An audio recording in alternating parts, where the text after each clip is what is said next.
What up? It's a nice day and not raining, but the weather's starting to turn and it's starting to get colder. So in this video, I'm going to go over installing my stationary decoders to control my turnouts. So I've already started going around the room and putting the stationary decoders in spots that I want to control with them. So like this one here, this is a DS74 by Digitrax. This is going to control the yard, and I'm going to wire each end of the yard tracks, the switches, to an address. So if I throw this first track, the switches for it, both of them will throw with this one address. So I got that one that's on the north wall. I have, this is a DS64. This is going to control that crossover, that turnout, maybe some of those, the turnout for the yard lead and the crossover there. Coming on around, this one will be for more of these coming around here. I got that 64 there is going to work the pocket track, all the switches for that, because there's 4 of them. Actually there's 6, but that Y will throw to whatever switch opens to go in there. 3-way wire it. This 74 here will control the stub end. That 74 will be for this yard. I have a 64 here for the Y, and so forth on down the line. I think I've got everything kind of mapped out. I just have them sitting here because the fun part will be climbing under the bench work and installing them and running the wires to the corresponding addresses, which isn't hard because I've been doing this before. So it's just time consuming. But anyway, let's go over a little bit about the different models. So these were close together. The one on the right is the original, or not the original, but a DS64. These are discontinued. Then they came out with a DS74 to make it more plug and play. I'm not a fan of the 74 because you enter the first address, say like number 1, and then it assigns the other 3 in sequence. So you can only control one address number and not the other 3. So if you assign address number 1 to this, it's going to be 1, 2, 3, 4. The 64s, on the other hand, you assign whatever address you want, which is nice because in previous videos I think I mentioned I use like compass headings for my switches based on where they are on the wall. So like the middle of this room on the south wall would be 180, and then so forth for southwest, 270 for west, so forth. It just something to come up with to be able to have a switch address, and if you know it's that way, then you know where that address or that switch the area it kind of should be in. So I have all but 2 of the stationary decoders on the layout. I have another extra 64, and then a friend of mine from the club has another 74. I have to. He's ordering the part or some extra components that go along with the 74 to see how he likes integrating switches and lights to control slow motion turnouts for our club layout. Because we have switch panels, but we have some remote switches we like to add in, and it's not working with the current way. So I was like, hey, take this, you can get these extra parts that plug in, and you will be able to probably do that. The DS64s, they can kind of do that. There's a guy online that has a video I have saved. He has a 64 where he has 2 push buttons, LED lights, and a kill switch to simulate showing that he can have a switch on a panel somewhere, a switch on the fascia, a momentary switch on the fascia near the turnout, a kill switch to disable that one, and LEDs at both switches to show the position of the turnout. It's an older video, but it's just showing capability. While that's possible, it's a lot of wiring on the old ones. The 74s were trying to take that out because this block of pins has connects to another board that allows for plugging in lights and switches and stuff. But I prefer like I said, I prefer the 64s. I always hunt for them like on eBay or other places, and I managed to get a collection of them that meet my needs. But I still use the 74s because I bought those first, or started buying those, and then realized I was like, I don't really like these, as I said. Not that they're bad or anything, it's just for mine, or for what I try to do, I prefer the 64. So you can see with both of these that I already have them kind of pre-wired. They may stay like this, or I might have to change things up.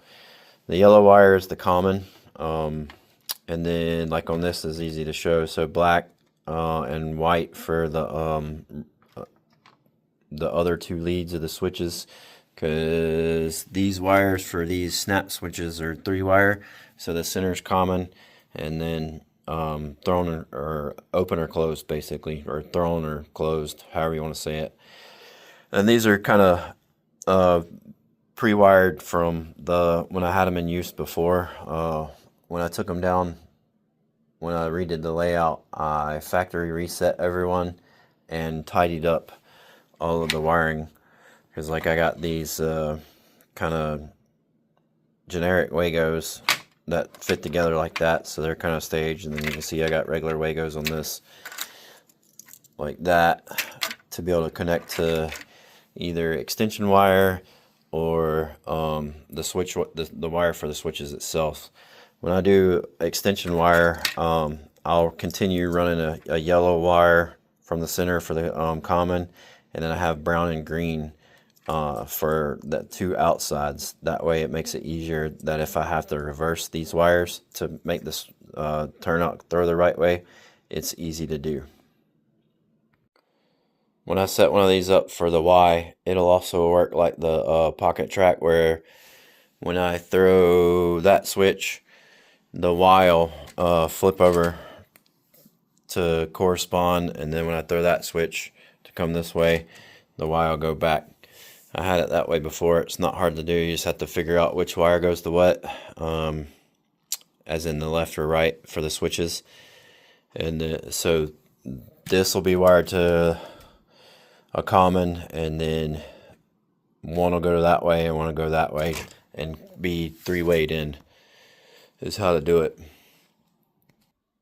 I've ran extension cord around as a auxiliary power. This all goes back to a power strip, so when I turn that power strip on, it powers up the layout and then powers this up. That way my stationary decoders don't sit around staying powered up, because there's an outlet there, but I don't want it that way. And you can see this black cord here is a PS14 that Digitrax makes, or a generic one that you can get wherever. And then that gray wire in there is the LocoNet cable that's running all around, that I'll have to move around. But I'm going to get these switches put in place and get wires tidied up, and we'll go from there. This might be a little confusing, and you might not be able to read my chicken scratch, but this is my numbering plan that I just came up with. So this will basically tell me what number I'm going to assign to the addresses for the stationary decoders once I get them installed. And I'm about to start on the mainline ones and get that going. Alright, the first stationary decoder is installed and hooked to 1 crossover and 3 turnouts. 2 are on the mainline, and the other 2 are for the yard. So this is on the west wall. That crossover, the turnout to get it out of the main onto the yard, and these two are done. So a bunch more to do. I'm going to probably work my way this way for the main line and keep going around. The yards I'll probably do last. I may do this yard, I'm not sure, because I'm already over here. But I will be able to get rid of this extension cord and the PS14, because it's going to probably move into this corner. And I already have another one over here that's left over from the other, or the last design of the layout. But I'm going to put that here, or this way a little bit, so that I can evenly run the wires to all the switches.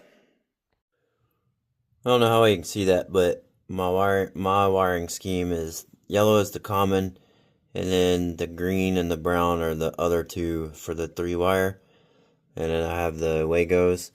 And so if I plug it in and I go to work the turnout and it doesn't throw the right way, then I just have to reverse the green and brown wire at some point in the circuit, and that usually fixes it. Alright, an update for installing these decoders. I have this yard done all the way along this wall, and I've been working on the back wall. This yard's wired in and works. Everything was corrected. Now I'm trying to work on the actual main yard and the Y. Get those wired in. The decoder, or the DS74s or 64s are in place. One thing I did is when I have extra switches and not enough addresses, or don't want to add another stationary decoder, like this switch and this switch, since they're like on the end tracks, they're the same address. Saves me having to try to add in another stationary decoder when I don't need it.